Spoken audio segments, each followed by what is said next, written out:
So we're going to start with the pros, and then we are going to go to the cons. The pros would just be that once you can find the sweet spot, this paddle is very fun to play with, and it has a pretty unique feel that's kind of hard to describe. And I would say that it's a good feel. I think that the sweet spot feels very, very good when you make contact with it. And I felt like I was also able to shape drives and hit some very precise serves with this paddle, which isn't always the case with full foam paddles. It definitely gave me a kind of unique feel where most full foam paddles might feel one way, where they might feel maybe a little bit disconnected.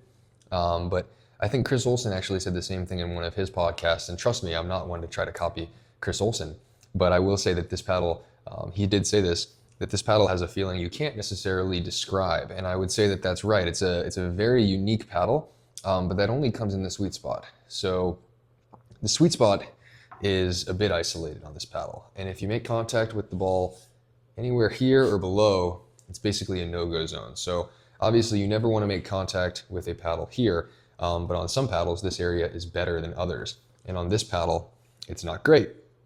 So that did present some issues for me on my return of serve and resetting the ball, because even me being a professional player, I'm still going to make contact with the bottom of the paddle, especially on returns of serve. For whatever reason, you're going to make contact, especially because serves, when they're hit very hard at the pro level, will make the ball bounce awkwardly, and it won't always bounce correctly, and sometimes you're going to need the whole paddle.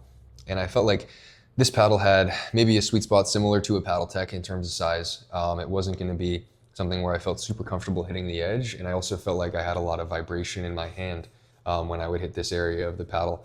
And I'm not somebody that really loves to feel vibration in my hand.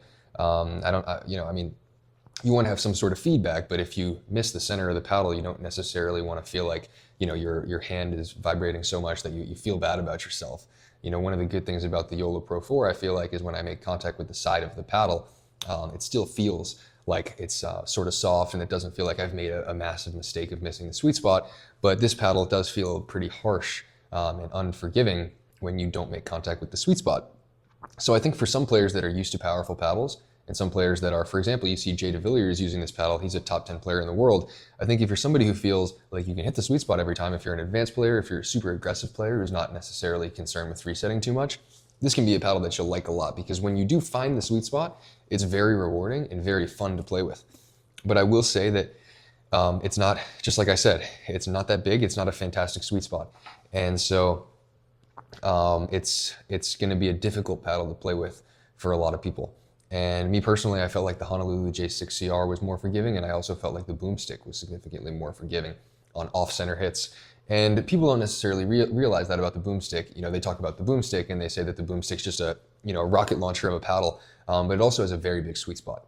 And it's also, it's easier to reset with a boomstick than it is with this. But I wouldn't necessarily say that this is, beating the boomstick out in any major power category or anything that would make it so that I would use this paddle instead of a boomstick. So just to summarize my feelings on this paddle, I think that it's not going to be for everyone. It will be fun for some people. And I think that the Honolulu J6CR compares favorably to this paddle. I would say that, the boomstick for me personally right now, and I've now reviewed 3 full foam paddles. I have the boomstick at number 1, I have the Honolulu J6CR at number 2, and then I have this paddle at number 3. And yeah, I think that it's something where everybody's different, and there are going to be some people that love this paddle. This isn't a bad paddle by any means. This is still a good paddle.